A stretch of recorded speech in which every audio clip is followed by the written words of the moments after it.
രണ്ടാൾക്കാർ വന്നിട്ടുണ്ടല്ലോ അല്ലെ? ഞാൻ കുറച്ചും കൂടി സമയം കാത്തുന്നത് ആരെങ്കിലും വരുന്നുണ്ടെങ്കിൽ വന്നോട്ടെ എന്നുള്ള എനിക്ക് കാത്തുന്നതാ. ഞാൻ ഓഡിയബിൾ അല്ലേ? കേൾക്കാൻ പറ്റുന്നുണ്ടല്ലോ അല്ലെ? ആ ഉണ്ട് ആരെങ്കിലും ഉണ്ട്. ഒരാൾ. ആ ഓക്കെ, അപ്പൊ അങ്ങനെയെങ്കിലും നമുക്ക് ക്ലാസ് തുടങ്ങാലോ അല്ലേ?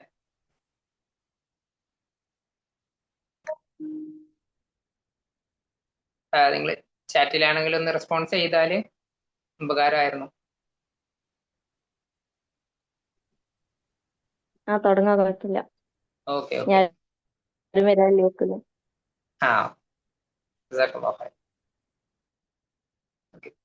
ബിസ്മില്ലാഹിർ റഹ്മാനിർ റഹീം. അൽഹംദുലില്ലാഹി റബ്ബിൽ ആലമീൻ അസ്സലാത്തു വസ്സലാമു അലാ അഷ്റഫിൽ മുർസലീൻ വഅലാ ആലിഹി വസഹ്ബിഹി അജ്മഈൻ അമ്മാ ബഅദ്. ബിസ്മില്ലാഹിർ റഹ്മാനിർ റഹീം.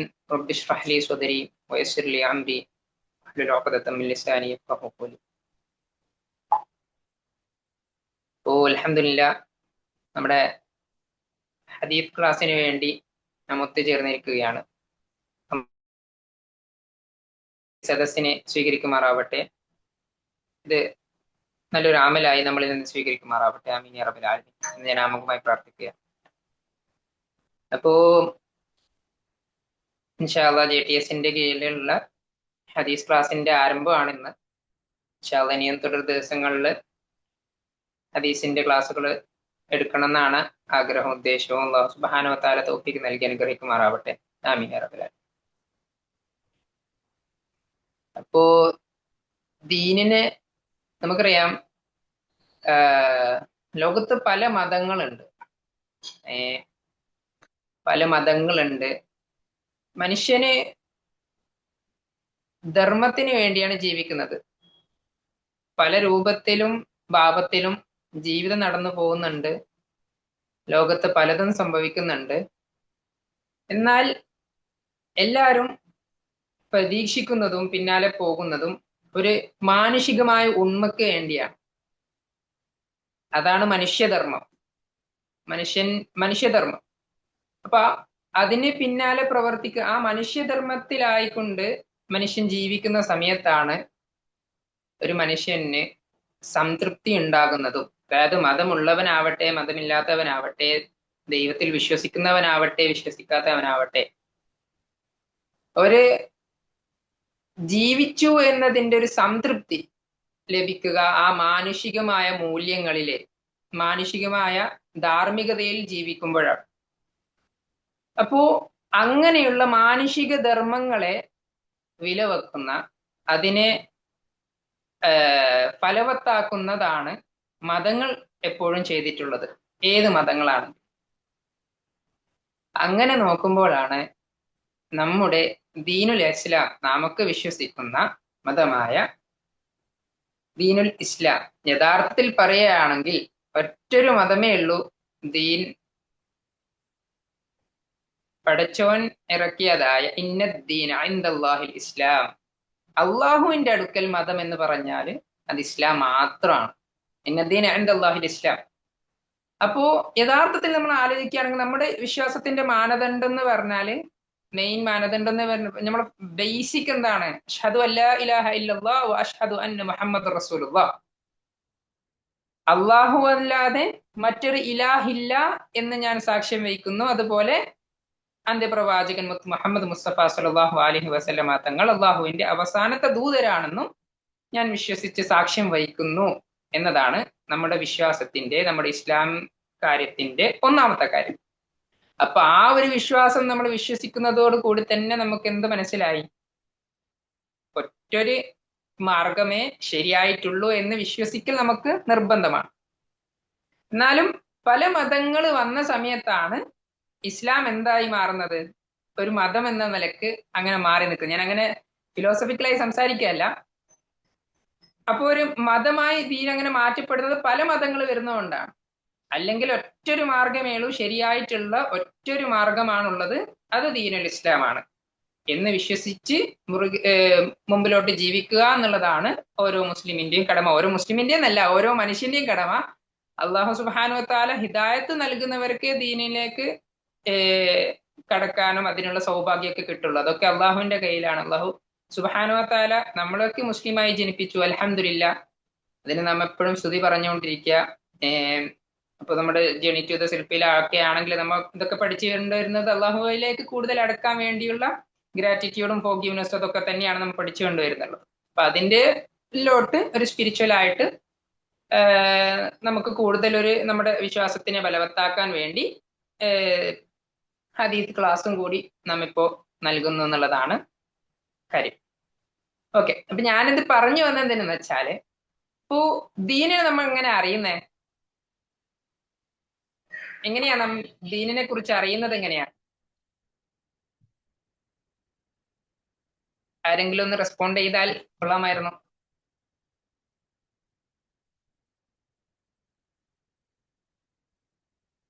ഹലോ,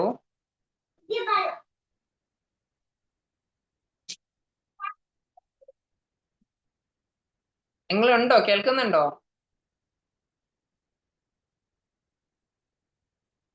ഞാൻ ചോദിച്ചതെന്ന് പറഞ്ഞാല്, ദീനിനെ കുറിച്ച് നമ്മൾ പഠിച്ചതും നമുക്ക് ദീനിനെ കുറിച്ച് ഇന്ന് ദീനിനെ കുറിച്ചുള്ള അറിവുകളൊക്കെ നമുക്ക് ലഭിച്ചത് എങ്ങനെയാണ് എന്നുള്ളതാണ് ചോദിച്ചത്.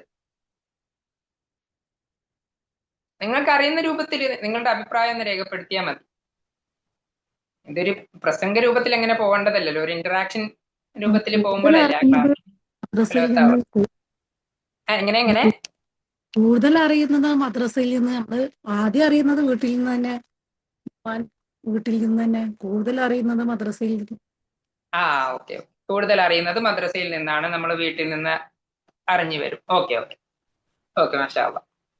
അപ്പൊ ഈ സംഭവം ഞാൻ അതിന്റെ ബേസിക്കിലേക്ക് പോവാണ്.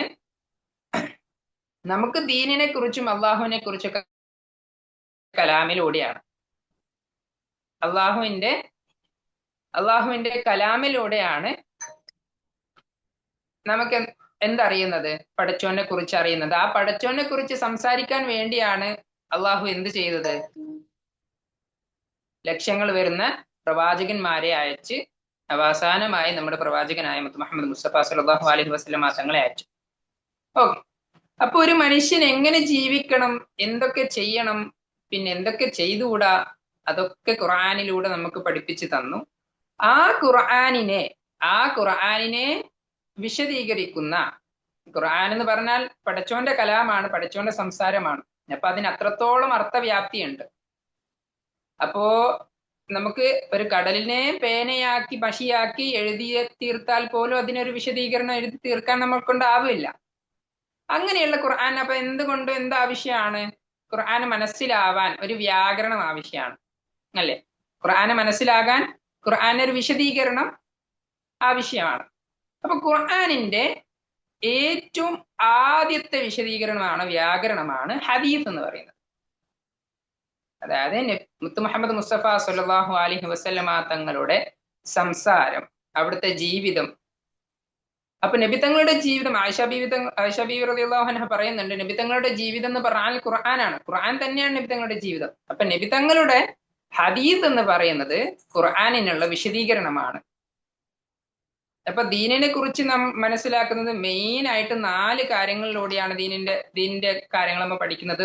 ഒന്നാമതായിട്ട് ഖുർആൻ, രണ്ടാമതായിട്ട് ഹദീസ്, മൂന്നാമതായിട്ട് ഇജ്മാ, ഖിയാസ്. അത് 4 പറഞ്ഞു വെച്ചു എന്ന് മാത്രം. അതിന്റെ ആഴങ്ങളിലേക്ക് കടക്കലല്ല നമ്മുടെ ലക്ഷ്യം. ഹദീസ് ക്ലാസ് ആണല്ലോ നമ്മുടെ, പാമുഖമായി പറഞ്ഞെന്ന് മാത്രം. അപ്പോ ഹദീസാണ് നമ്മുടെ ചർച്ചാ വിഷയം. അപ്പൊ ഹദീസ് എന്ന് പറഞ്ഞാല് നബി തങ്ങളുടെ വാക്കോ പ്രവൃത്തിയോ, ഇങ്ങനെ നബി തങ്ങളുടെ ഭാഗത്ത് നിന്ന് വന്നിട്ടുള്ള കാര്യങ്ങൾക്കൊക്കെ ഹദീസ് എന്ന് പറയും. ഓക്കെ, അപ്പൊ ഈ ഹദീസ് എന്നുള്ളത് ഖുർആനിന്റെ വിശദീകരണമാണ്.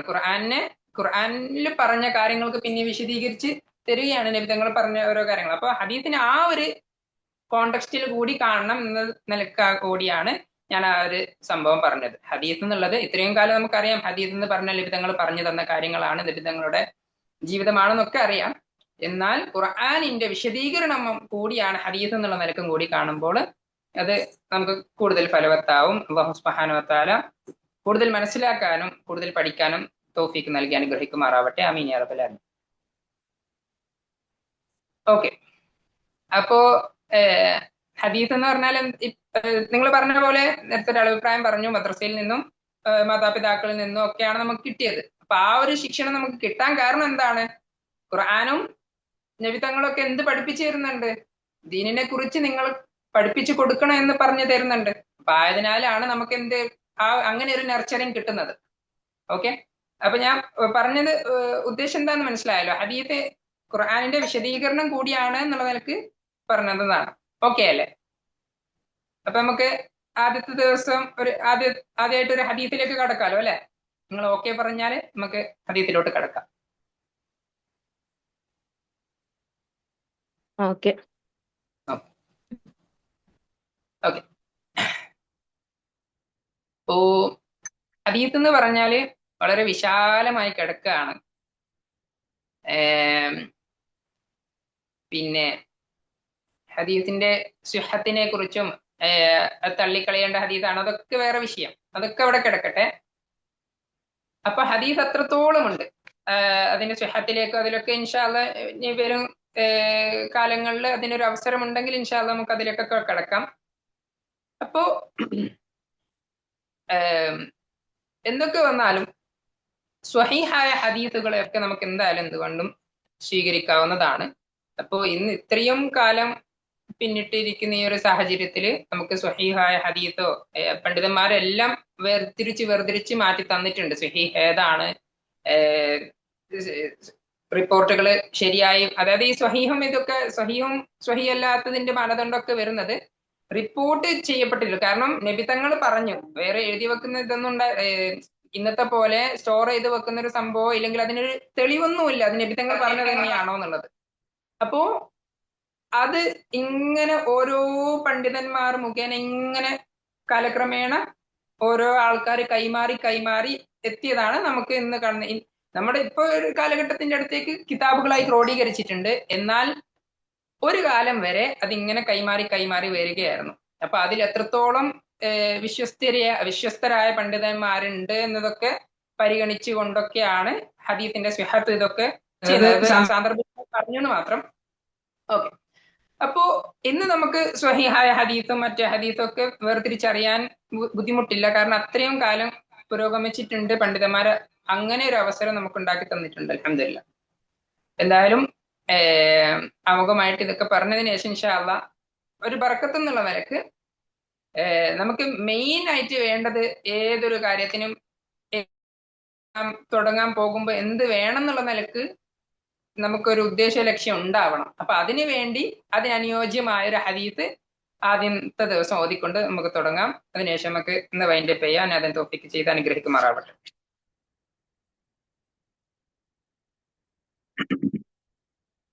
بسم الله الرحمن الرحيم.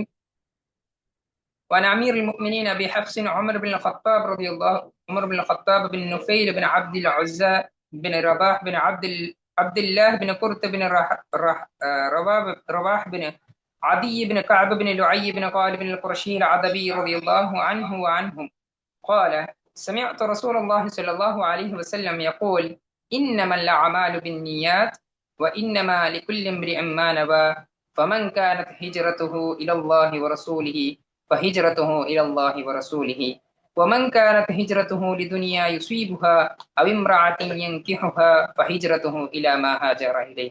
متفق عليه على صحته. صدق الرسول صدق النبي صلى الله عليه وسلم. ഓക്കെ, ഉമർ റളിയല്ലാഹു അൻഹു റിപ്പോർട്ട് ചെയ്തിട്ടുള്ള ഹദീസാണ് നാം ഇപ്പൊ ഇവിടെ വായിച്ചിട്ടുള്ളത്. ആദ്യമായിട്ട് ഈ ഒരു ഹദീസ് തന്നെ തിരഞ്ഞെടുക്കാൻ കാരണം നാം ഏതൊരു കാര്യം ചെയ്യുന്നതിന് മുമ്പും അതിൻ്റെ പിന്നിൽ നമ്മുടെ ലക്ഷ്യം എന്താണ്, നമ്മുടെ ഹൃദയം ഉദ്ദേശിക്കുന്നത് എന്താണ് എന്നതിനനുസരിച്ചായിരിക്കും ഏതിൻ്റെയും പരിണിത ഫലം എന്ന് മനസ്സിലാക്കി തരുന്ന ഒരു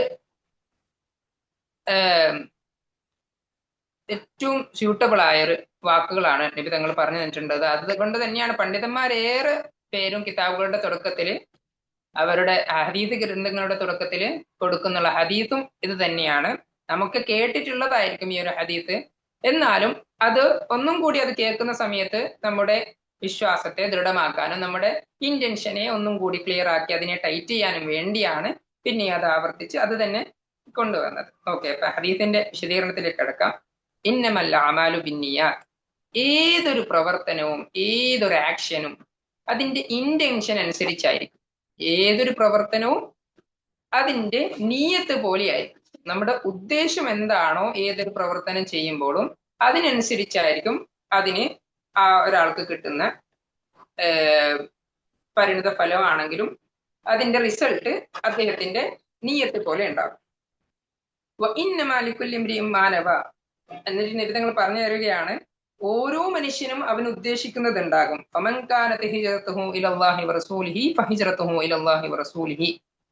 അപ്പോ ഒരാൾ യാത്ര പുറപ്പെടുകയാണ്. എന്ത് ലക്ഷ്യം വെച്ചിട്ടാണ് ഒരാൾ യാത്ര പുറപ്പെടുന്നത്? എന്തുദ്ദേശത്തോടെയാണ് ഒരാൾ യാത്ര പുറപ്പെടുന്നത്? അള്ളാഹുവിനെയും റസൂലിനെയും വേണമെന്ന നിലക്കാണ് ഒരാൾ യാത്ര പുറപ്പെടുന്നത് എങ്കിൽ അവൻ എന്താണ് ഉദ്ദേശിക്കുന്നത്? ആ ഒരു സംഭവം അവനിക്കുണ്ട്.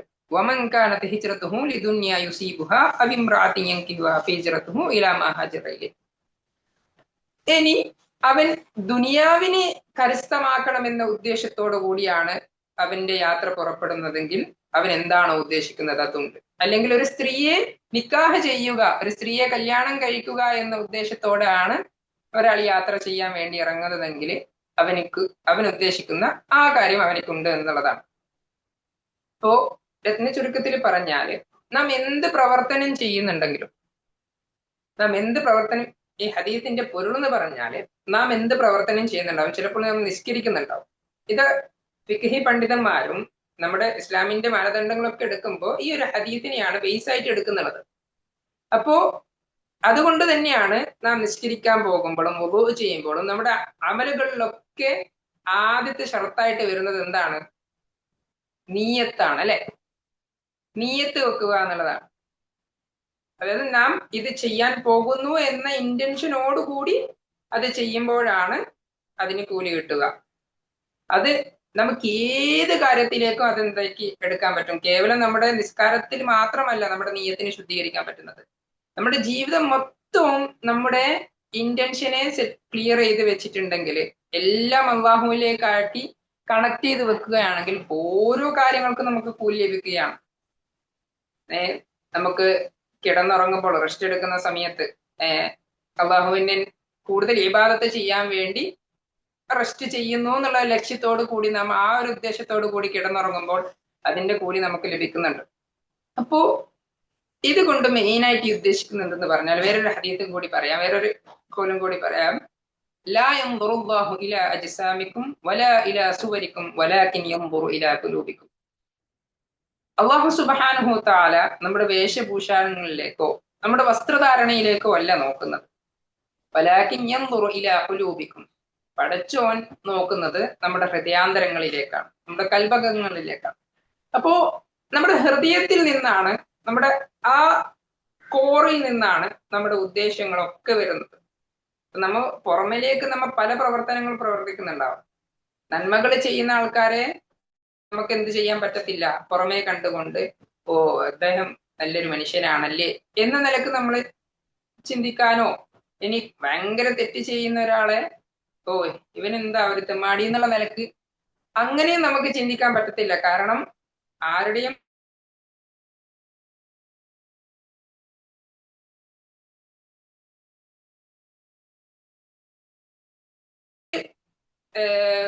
നീയത്തോടു കൂടി പ്രശ്നം തന്നെ വെച്ചുകൊണ്ട് മുമ്പിലോട്ട് പോകാൻ, ഏതൊരു കാര്യത്തിലും നല്ല രൂപത്തിൽ നമ്മുടെ ഉദ്ദേശശുദ്ധി വരുത്തുക എന്നതിലോട്ടാണ് നബി സല്ലല്ലാഹു അലൈഹി വസല്ലം തങ്ങൾ ഈ ഹദീസ് കൊണ്ട് നമുക്ക് പഠിപ്പിച്ചു തരുന്നത്. അപ്പൊ ഏത് കാര്യം ചെയ്യുമ്പോഴും അതിൽ സിൻസിയറിറ്റി ഉണ്ടാവുക, ലോയൽറ്റി ഉണ്ടാവുക, ആത്മാർത്ഥതയോടെ ഒരു കാര്യം ചെയ്യുക, പടച്ചോന് വേണ്ടി ചെയ്യുക എന്നൊക്കെയാണ് ഈ ഹദീസ് കൊണ്ട് നിബിധങ്ങൾ നമുക്ക് പറഞ്ഞു തരുന്നത്. അല്ലാഹു സുബ്ഹാനഹു വ തആല നാം കേട്ടതിനെ നല്ലൊരു അമലായി സ്വീകരിക്കുമാറാവട്ടെ. നാളെ ആഖിറത്തിലേക്ക് ഇൽമിന്റെ സദസ്സ് എന്ന് പറഞ്ഞാല് അമലുകളിൽ നല്ലൊരു അമലാണ് ഇൽമ പഠിക്കുക എന്നുള്ളത്. അപ്പൊ അല്ലാഹു സുബ്ഹാനഹു വ തആല ഇത് നമ്മളിൽ നിന്ന് നല്ലൊരു അമലായി സ്വീകരിക്കുമാറാവട്ടെ. ഇനി വരുന്ന ക്ലാസ്സുകളിൽ ഇൻഷാ അള്ളാ മറ്റു ഹദീസുകളിലേക്ക് നമുക്ക് കടക്കാം. നമ്മുടെ ജീവിതവുമായി ബന്ധപ്പെട്ട് നമ്മുടെ സ്വഭാവ ഹദീസുകളിലൂടെ കൂടുതലും നബിതങ്ങൾ ഒരു കംപ്ലീറ്റ് മനുഷ്യനാണ്. നമുക്ക് ഇപ്പോ ഓരോ മേഖലയിലും ഓരോ ഗോട്ടായിട്ടുള്ള ആൾക്കാരുണ്ടാവും.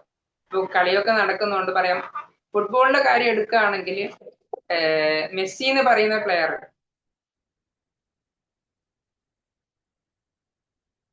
അദ്ദേഹത്തിന്റെ ആ ഫുട്ബോൾ എന്ന കലയിൽ ഏറ്റവും മികച്ച ഒരു പ്ലെയർ ആണ്. കളി കാണുന്ന ആളുകൾക്ക് അറിയാം, എനിക്ക് വേറെ രൂപത്തിൽ പറഞ്ഞു അറിയുന്നില്ല.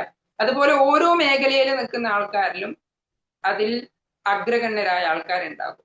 അങ്ങനെ നോക്കുമ്പോൾ മനുഷ്യനായി ജീവിച്ചു പോയതിൽ മനുഷ്യൻ എന്ന ആ ഒരു മത്സരത്തിൽ ഏറ്റവും അഗ്രഗണ്യനായ ഒരു മനുഷ്യനാണ്, ദ കംപ്ലീറ്റ് മാൻ ആണ് പ്രൊഫറ്റ് മുഹമ്മദ് സല്ലല്ലാഹു അലൈഹി വസല്ലം. അപ്പോ അവിടുത്തെ ജീവിതം നമുക്ക് നോക്കി പകരാൻ ഓരോന്നും കണ്ടാണ് നാം പഠിക്കുന്നത്. അപ്പോൾ നമുക്ക് ജീവിതത്തിൽ എന്തെങ്കിലും ഒരു സമ്പൂർണ്ണ മനുഷ്യനാകണം എന്ന ആഗ്രഹമുണ്ടെങ്കിൽ നമ്മുടെ നബി തങ്ങളുടെ ജീവിതത്തെ നോക്കി പഠിച്ചാൽ മതി.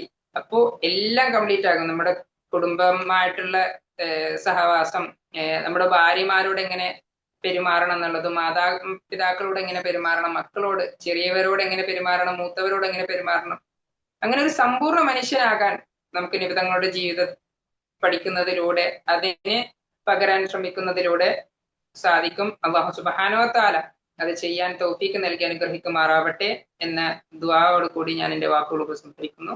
വആഖിറു ദഅവാന അൽഹംദുലില്ലാഹി റബ്ബിൽ ആലമീൻ. അസ്സലാമു അലൈക്കും വറഹ്മത്തുള്ളാഹി വബറകാതുഹു. ആർക്കെങ്കിലും എന്തെങ്കിലും ചോദിക്കാനോ പറയാനോ ഉണ്ടെങ്കിൽ ചോദിക്കാട്ടോ, അല്ലെങ്കിൽ നമുക്ക് വൈൻഡപ്പ് ചെയ്യാം.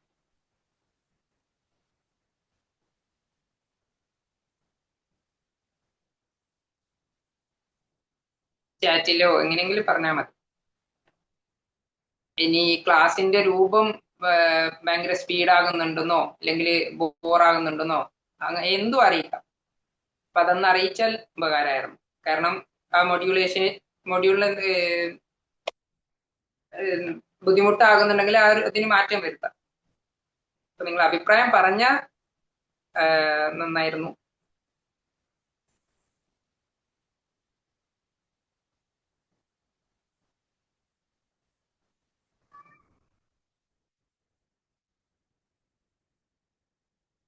ഓക്കെ, അൽഹംദുലില്ലാ ക്ലിയർ ആണ്. ഓക്കെ, ക്ലാസിന്റെ രൂപം ഓക്കെ ആണല്ലോ അല്ലെ?